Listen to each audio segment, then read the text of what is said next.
Thank you sir.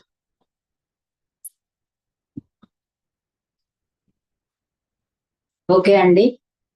మరి ఈ ధ్యాన మార్గాన్ని జ్ఞాన మార్గాన్ని అందించిన బ్రహ్మర్షి సుభాష్ పత్రిజీ గారికి, అలాగే మరి అనునిత్యము మనకి ధ్యానాన్ని జ్ఞానాన్ని అందిస్తున్న బ్రహ్మర్షి తటవర్తి వీరరాఘవరావు సార్కి, బ్రహ్మ విద్వరిష్ట రాజలక్ష్మి మేడం గారికి నా ఆత్మపూర్వక ప్రణామాలండి.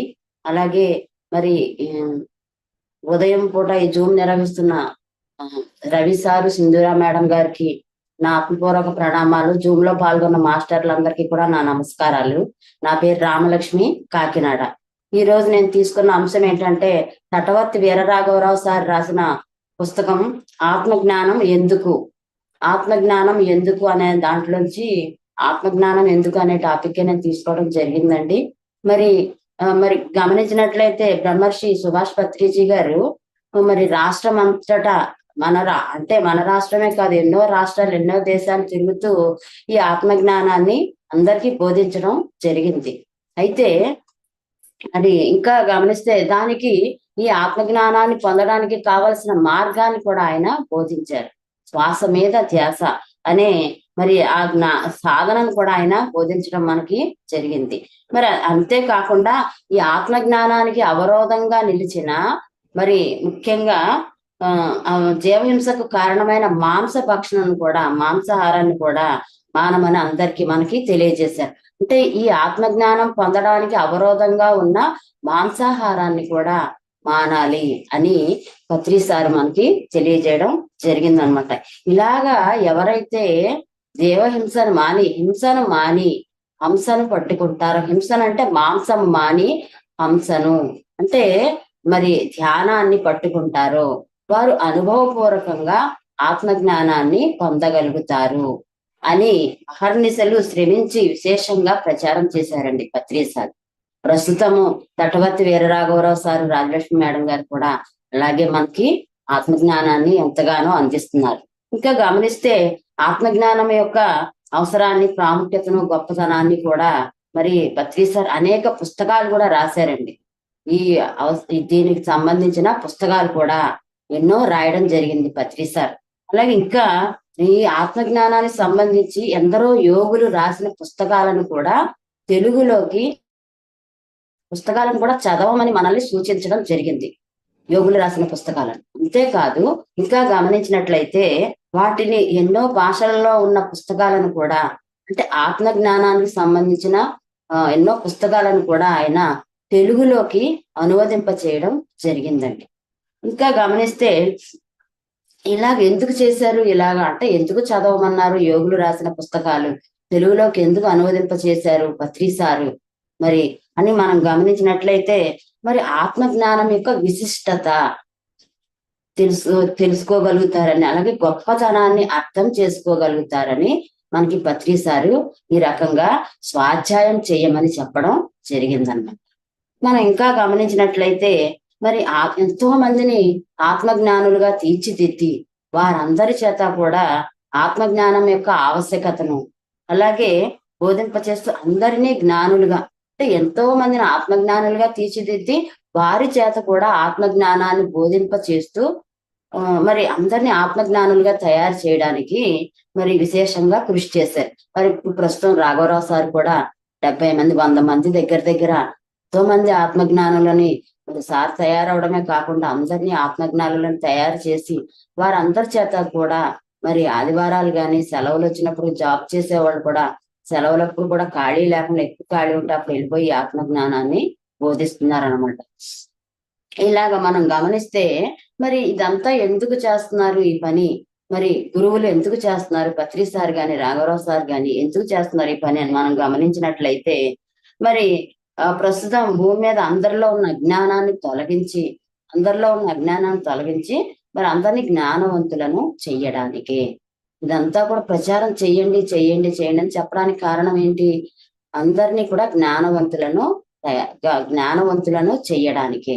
అయితే మనం ఇంకా ఇక్కడ గమనించినట్లయితే మరి అజ్ఞానంలో ఉంటే నష్టం ఏంటి మానవులు, అలాగే అజ్ఞానం తొలగకపోతే ఏమవుతుంది, జ్ఞానం పొందితే వచ్చే లాభం ఏంటి, జ్ఞానవంతులైతే ఏమవుతుంది. ఇవన్నీ మనం గమనించినట్లయితే, ఇవన్నీ అవగాహన చేసుకోవాలంటే మనం అసలు ఆ ప్రస్తుతం మనం గమనించినట్లయితే పత్రి సార్ ఆశయాన్ని, పత్రి సార్ మనకి ఏం చెప్పడానికి, బోధించడానికి, మనకు ఆత్మజ్ఞానం బోధించడానికి భూమి మీదకి వచ్చారండి అసలు. మరి చాలా మంది పత్రి సార్ ఆశయాన్ని అర్థం చేసుకోకుండా ఏం చేస్తున్నారంటే, ప్రస్తుతం ఆత్మజ్ఞానానికి ఆత్మజ్ఞానం పొందడానికి పత్రి సార్ ఆశయాన్ని, పత్రి సార్ ఇచ్చిన జ్ఞానాన్ని మరి ఆత్మ జ్ఞానాన్ని పొందడానికి కాకుండా ఇంకా ప్రాపంచిక లాభాలండి, ముఖ్యంగా ప్రాపంచిక లాభాలు పొందడానికి, అలాగే భౌతిక సమస్యలు పరిష్కరించుకోవడానికి, అలాగే ఇంకా గమనిస్తే రోగాలు నయం చేసుకోవడానికి, ఇంకా మరి కోరికలు నెరవేర్చుకోవడానికి, ప్రాపంచిక లాభాలు పొందడానికి, భౌతిక సమస్యలు పరిష్కరించుకోవడానికి, రోగాలు నయం చేసుకోవడానికి, కోరికలు తీర్చుకోవడానికి దీనికే ఉపయోగిస్తున్నారండి ఆ జ్ఞానాన్ని. మరి మరి బోధించేవారు కూడా వాళ్ళు దానికే ఉపయోగిస్తున్నారు. మరి బోధించేవారు కూడా ధ్యానం దానికోసమే అన్నట్టుగా మనం చాలా చోట్ల గమనిస్తూనే ఉన్నాం ఇప్పుడు. అయితే చివరకు ఈ ధ్యాన సాధనని ఆరోగ్య సాధనగా మార్చేశారండి. ప్రస్తుతం ఇది చివరికి ఈ ధ్యాన సాధన అనేది ఆత్మజ్ఞాన సాధనను తీసుకొచ్చి ఆరోగ్య సాధనగా మార్చేయడం జరిగిందనమాట. కానీ ఈ ధ్యాన సాధన అన్నది ఆరోగ్య సాధన కాదు. ఈ ధ్యాన సాధన ఆరోగ్య సాధన కాదు, ఆత్మ జ్ఞాన సాధన అని మరి అందరూ కూడా, ప్రతి ఒక్కరూ కూడా తెలుసుకోవాలి. మరి ఎందుచేతంటే ఆరోగ్యాన్ని ఇచ్చే సాధనలో మార్గాలు వేలకు వేలు ఉన్నాయండి, ఎన్నో ఉన్నాయి మార్గాలు, సాధనలు కూడా వేలకు వేలు పైగా ఉన్నాయి. అలాగే దాన్ని బోధించే గురువులు కూడా లక్షలకు పైగా ఉన్నారండి. గురువులు ఉన్నారు ఆరోగ్య సాధనలు ఇచ్చేది, గురువులు ఉన్నారు, సాధనలు కూడా ఉన్నాయన్నమాట. కానీ ఆత్మ జ్ఞానాన్ని అనుభవపూర్వకంగా మరి ఇవ్వగలిగిన సాధన శ్వాస మీద ధ్యాస. ఆత్మ జ్ఞానాన్ని అనుభవపూర్వకంగా ఇవ్వగలిగిన సాధన శ్వాస మీద ధ్యాసే, అంటే ఆనాపానసతి అని మనం అర్థం చేసుకోవాలన్నమాట. అయితే ఎందుచేతంటే ఆరోగ్యాన్ని రకరకాల సాధనల ద్వారా, ప్రక్రియల ద్వారా పొందగలరు, పొందుతున్నారు కూడా. కానీ మరి ఆత్మజ్ఞానాన్ని అటువంటి ప్రక్రియల ద్వారా మరి పొందలేరు. కారణం మరి ఆత్మజ్ఞానాన్ని పొందే మార్గం జ్ఞానం ఒక్కటే. ఆత్మజ్ఞానాన్ని పొందే మార్గం కేవలం ధ్యానం ద్వారా మాత్రమే పొందగలరు తప్ప ఇంకా ఈ దేని ద్వారా కూడా ఈ ఆత్మజ్ఞానాన్ని పొందలేరు. అందుచేత ధ్యానం యొక్క ప్రత్యేకత, విశిష్టత, గొప్పతనం మరి తెలుసుకోవాలన్నా, అర్థం చేసుకోవాలన్నా మరి ముందు ఆత్మజ్ఞానం యొక్క గొప్పతనం మనం మరి తెలుసుకోవాలి. అందుకే ఆత్మజ్ఞానం యొక్క విశిష్టతను గురించి మనం ఈరోజు తెలుసుకుందాం. ఎంచేతంటే లోకంలో యుగ యుగాల నుంచి కూడా అనేక మంది మహానుభావులు, అలాగే ఋషులు, అవతార పురుషులు, అనేక మంది యుగ యుగాల నుంచి మహానుభావులు, ఋషులు, అవతార పురుషులు మరి ఈ ఆత్మజ్ఞానం యొక్క ఆవశ్యకతను బోధిస్తూనే ఉన్నారండి, తెలియచేస్తూనే ఉన్నారు. వారిలో కొందరి గురించి ఈరోజు మనం తెలుసుకుందాం. ఎవరంటే మనం భగవద్గీతను తీసుకున్నట్లయితే మరి అందరూ ఆరాధ్య దైవంగా భావించే మరి శ్రీకృష్ణ భగవానుడు ఆ భారత యుద్ధ సమయంలో యుద్ధం ప్రారంభం కాకుండానే అర్జునుడు దుఃఖానికి లోనయ్యి యుద్ధం చేయగలిగి కూడా చెయ్యలేని వాడిలా నా వల్ల కాదు అని కూర్చుండిపోవడం జరిగిందనమాట. అప్పుడు అర్జునునకు ఆత్మజ్ఞానాన్ని బోధించి ఆ అర్జునుడి యొక్క దుఃఖాన్ని తొలగించి మళ్ళీ కార్యోన్ముఖుణ్ణి చేశారనమాట. నా వల్ల కాదు, ఆ యుద్ధ సమయంలో అర్జునుడు నేను చెయ్యలేను, నా వల్ల కాదు అని మరి ఆ వాతావరణంలో అందరూ చుట్టాలు, బంధువులు, తాతలు, పెనమామలు, మేనమామలు ఇలాంటి అందరినీ చూసి వద్దు, నా వల్ల కాదు, నేను చెయ్యలేను అని కూర్చుండిపోయినప్పుడు ఇక్కడ ఆయన్ని మళ్ళా కార్యోన్ముఖుణ్ణి చెయ్యడానికి ఆత్మజ్ఞానాన్ని శ్రీకృష్ణ భగవానుడు బోధించడం జరిగిందనమాట. మరి అలా శ్రీకృష్ణ భగవానుడు బోధించిన ఆత్మజ్ఞానమే ఈ రోజున మనకి భగవద్గీతగా మనకి లోక ప్రసిద్ధి మనకి చెందడం జరిగిందనమాట. అంటే శ్రీకృష్ణుడు భగవానుడు బోధించింది కూడా ఆత్మజ్ఞానమే మనకి ఇక్కడ. అయితే ఆయన ఎందుకు బోధించారు అంటే అర్జునుడి దుఃఖం తొలగించడానికి. ఆత్మజ్ఞానాన్ని శ్రీకృష్ణ భగవానుడు ఎందుకు బోధించారు అంటే మరి అర్జునుడి యొక్క దుఃఖాన్ని తొలగించడానికి. మరి ఇక్కడ శ్రీకృష్ణ భగవానుడు చూస్తే బ్రహ్మజ్ఞాని, శ్రీకృష్ణ భగవానుడు బ్రహ్మజ్ఞాని. మరి అందుకే దుఃఖానికి భయానికి ఆయన లోను కాలేదు. శ్రీకృష్ణ భగవానుడు బ్రహ్మజ్ఞాని కాబట్టి. కానీ అర్జునుడికి ఆత్మజ్ఞానం లేకపోవడం వలన మరి దుఃఖానికి లోనయ్యాడు, భీతి కూడా చెందడం జరిగిందనమాట. కానీ మరి ఆత్మజ్ఞానం తెలుసుకోగానే ఆయన దుఃఖం నుంచి బయటపడటం జరిగింది అర్జునుడు. మరి తిరిగి యుద్ధానికి సిద్ధమయ్యాడు, తన ధర్మాన్ని తాను నిర్వర్తించాడు అర్జునుడు.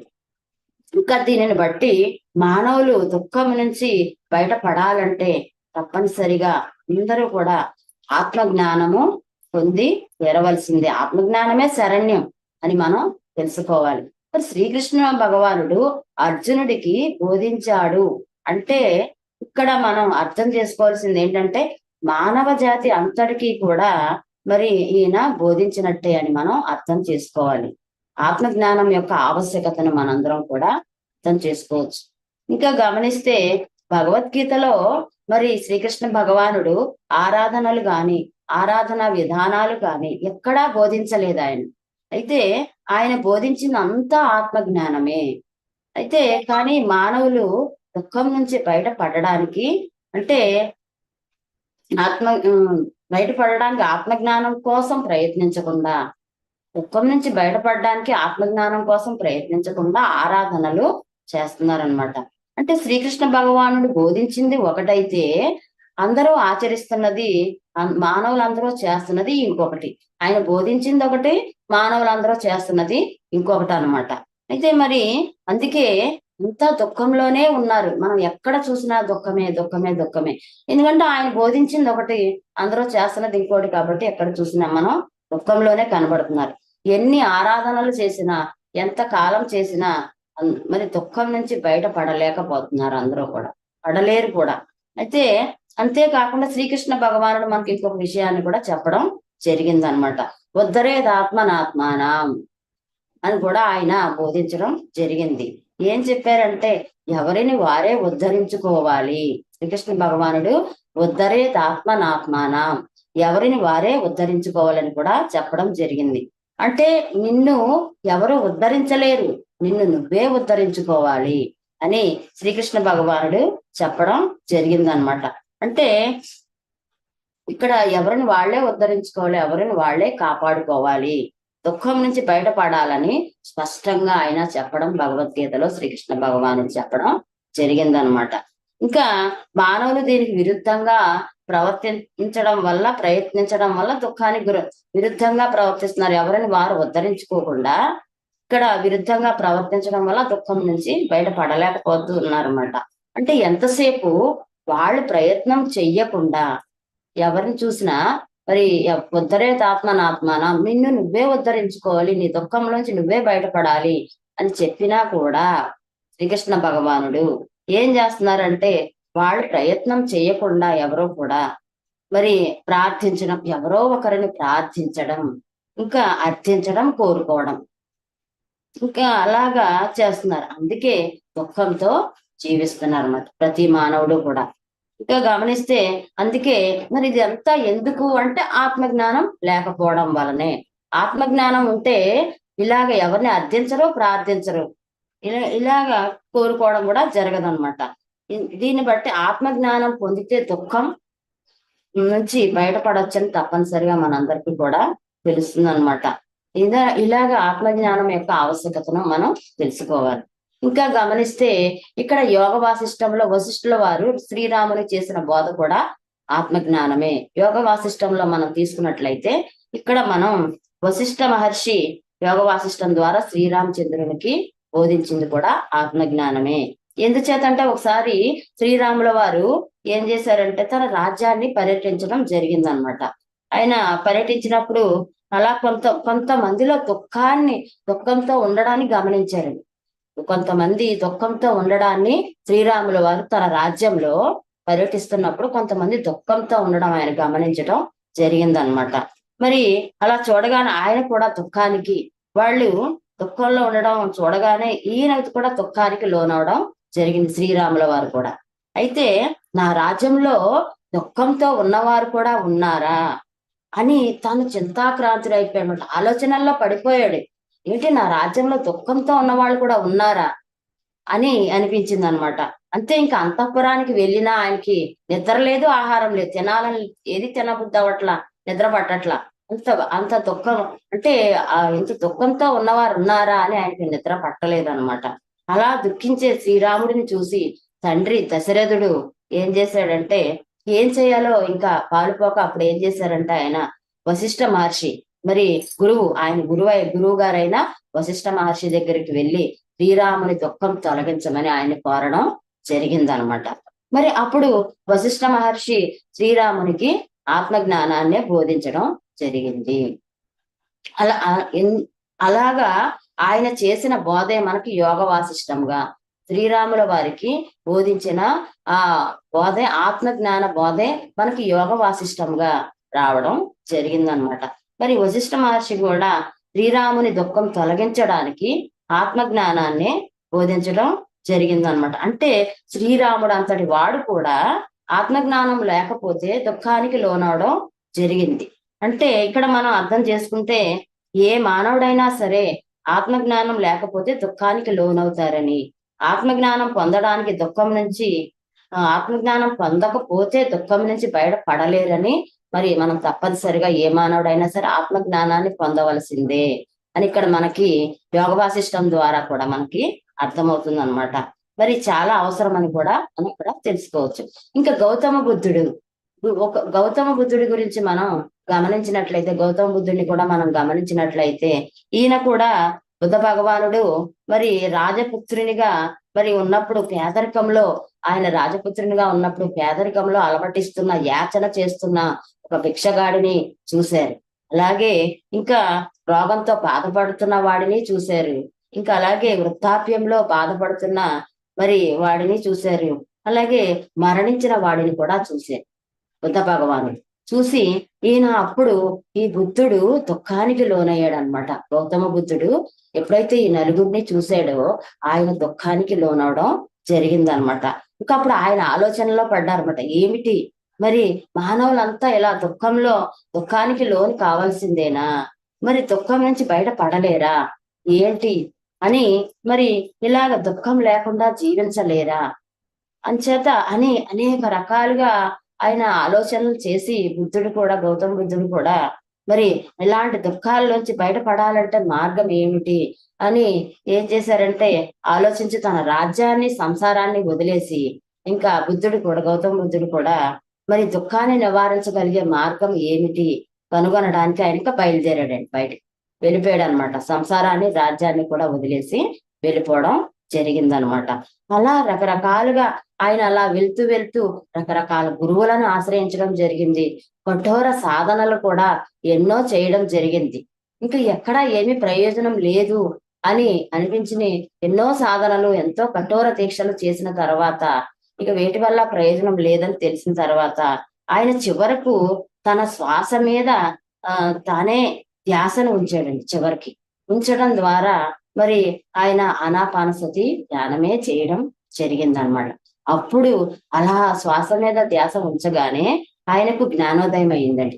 గౌతమ బుద్ధుడికి జ్ఞానోదయం అయ్యి అపారమైన జ్ఞానాన్ని, మరి ఆత్మ జ్ఞానాన్ని తాను అనుభవపూర్వకంగా ఎప్పుడైతే శ్వాస మీద ధ్యాస ఉంచాడో మరి అపారమైన జ్ఞానాన్ని, అంటే జ్ఞానోదయం అయ్యిందనమాట.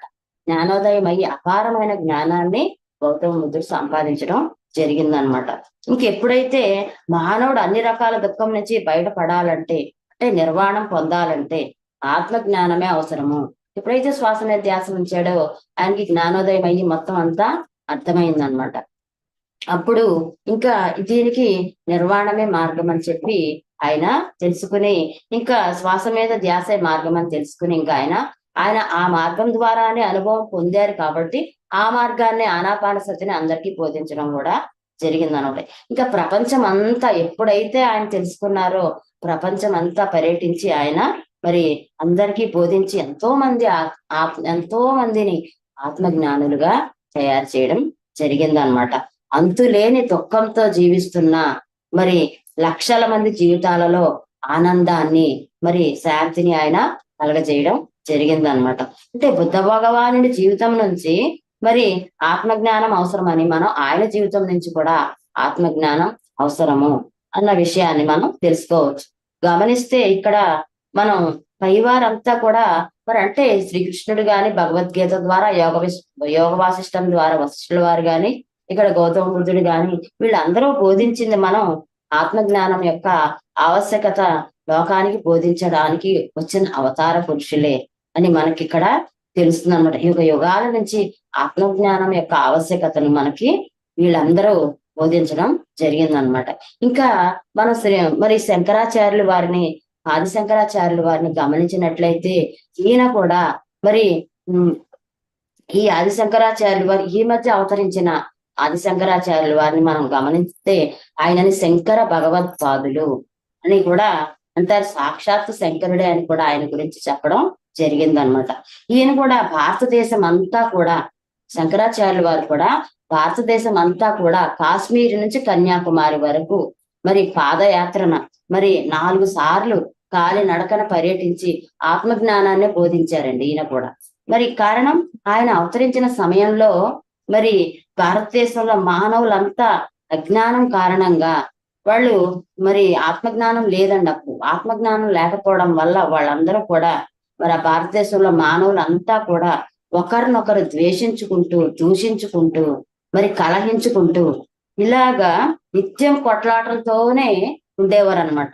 ఎవరికి వారు మేమే గొప్ప, మా కులమే గొప్ప, మా మతమే గొప్ప అనుకుంటూ మరి వీళ్ళందరూ కూడా విభేదించుకుంటూ ద్వేషించుకుంటూ చేయకూడని పనులు చేస్తూ మరి ఒకరినొకరు నష్టపరుచుకుంటూ చివరకు దుఃఖంలోనే జీవించేవారు. ఒకరికొకరు నష్టం చేసుకుంటే దుఃఖమే మిగులుతుంది, మేము గొప్ప అని. అంచేత దీనికి అంతటికీ కారణం అజ్ఞానమే వీళ్ళందరిలో. అప్పుడు అలాంటి సమయంలో కూడా అజ్ఞానంలో దుఃఖంలో ఉన్న అలమటిస్తున్న వారిని మరి శ్రీ ఆది శంకరాచార్యులు వారు అలమటిస్తున్న ఆ దుఃఖంలో అలమటిస్తున్న వాళ్ళని మరి శ్రీ ఆది శంకరాచార్యులు వారు ఆత్మజ్ఞానాన్ని బోధించి ఏమని చెప్పారంటే వాళ్ళకి మీరందరూ వేరు కాదు, మీరందరూ వేరు కాదు, ఇంతా ఒక్కటే అని జ్ఞానాన్ని బోధించి మీరంతా వేరు కాదు అంతా ఒక్కటే అన్న జ్ఞానాన్ని బోధించి వారి మధ్య సామరస్యాన్ని మరి నెలకొల్పి వాళ్ళ సఖ్యతని చేకూర్చడం జరిగిందన్నమాట. మీరంతా వేరు కాదు, మీరంతా ఒక్కటే, వారందరి మధ్య కూడా సామరస్యాన్ని నెలకొల్పి సఖ్యతను చేకూర్చడం జరిగిందనమాట. స్నేహపూర్వకమైన వాతావరణాన్ని వాళ్ళకి నెలకొల్పడం జరిగిందనమాట. ఇలాగా అప్పుడు వాళ్ళ మధ్య శాంతిని ఆనందాన్ని కలగజేయడం జరిగిందనమాట. ఇటువంటి స్థితి ఇలాంటి పరిస్థితి వాళ్ళ మధ్య కూడా ఎందుకు వచ్చింది అంటే వారికి ఆత్మజ్ఞానాన్ని బోధించడం వల్లనే తప్ప ఇక దేని వల్ల కూడా మార్పు రాలేదన్నమాట. మనం అందుచేత మనం ఇలాగా ఈ ఆత్మజ్ఞానాన్ని బోధిస్తున్న సమయంలో ఈయన ఎన్నో ఆటంకాలు, ఎన్నో ఇబ్బందులు, ఎన్నో కష్టాలు పడినప్పటికీ కూడా మరి ఎంతో సునాయాసంగా ఆయన బయటపడడం కూడా జరిగింది శంకరాచార్యుల వారు. ప్రకృతి ఎందరో మాస్టర్ సహాయం అందించడం, ప్రకృతి ఎంతగానో సహకరించడం కూడా ఆయనకి జరిగింది. ఇలా ఎప్పుడైతే ఈ ఆత్మజ్ఞానం బోధించే వారికి ఎన్నో రకాలుగా సహాయము అందడం జరుగుతుంది. అందుచేత తెలుసుకోవాలన్నమాట, లోకంలో ఎవరు గొప్పవారు అని గమనిస్తే మనం ఆత్మజ్ఞానే గొప్పవాడు. ఈ లోకంలో గమనించినట్లయితే ఆత్మజ్ఞానే గొప్పవాడు. అలాగే మానవులు చేసే పనులన్నిటికంటే ఏ జ్ఞానం గొప్పది అని గమనిస్తే ఆత్మజ్ఞానే గొప్పవాడు, ఆత్మజ్ఞాన బోధే గొప్పది. మనం ఇక్కడ తెలుసుకోవాలన్నమాట. అసలు మానవ జీవిత లక్ష్యమే జ్ఞాని కావడం, అందరికీ జ్ఞాన బోధ చెయ్యడం, ఇంకా జ్ఞాని కావడం, జ్ఞాన బోధ చెయ్యడం. అంటే భూమి మీదకి వచ్చింది, మానవ జన్మ తీసుకుంది మనం నిజంగా గమనించినట్లయితే కానా పీనా సోనా కోసం మాత్రం ఎవరము రాలేదు. జ్ఞాని కావడం, ఆత్మజ్ఞాని కావడం కోసమే మనం భూమి మీదకి వచ్చాము. అయితే కేవలం మరి భూమి మీదకి వచ్చాము కాబట్టి ఆత్మలమైన మనము మరి తినడానికి ఉండడానికి ఉండాలి కాబట్టి తినడం తాగడం ఇవి చేస్తున్నాం. కానీ మనం జ్ఞానిగా ఆత్మజ్ఞానిగా ఎదగడానికి ఈ భూమి మీదకి రావడం జరిగిందనమాట. కాబట్టి శరీరం ఉండాలంటే మరి మనకి ఆహారము, నీరు ఇవన్నీ నిద్ర అవసరం కాబట్టి మరి ఆ పనులు చేస్తున్నాం, అంతేకాని కానా పీనా సోనా కోసం మాత్రం మన జీవితం కాదని తెలుసుకోవాలి. అందుచేత ఆత్మజ్ఞానం యొక్క గొప్పతనం మనందరం కూడా తెలుసుకోవాలి. ఆత్మజ్ఞానం సంపాదించుకోవడానికే ప్రయత్నం చెయ్యాలన్నమాట. ఆత్మజ్ఞానం కలిగించే సాధనే మరి చెయ్యాలి. ఆత్మజ్ఞానులు కావాలి, అందరికంటే గొప్ప వాళ్ళము కావాలి. చేత ఈ అవకాశం ఇచ్చిన మరి తటవర్తి వీరరాఘవరావు సారు, రాజలక్ష్మి మేడం గారికి నాకు కూడా ఒక ప్రణామాలండి.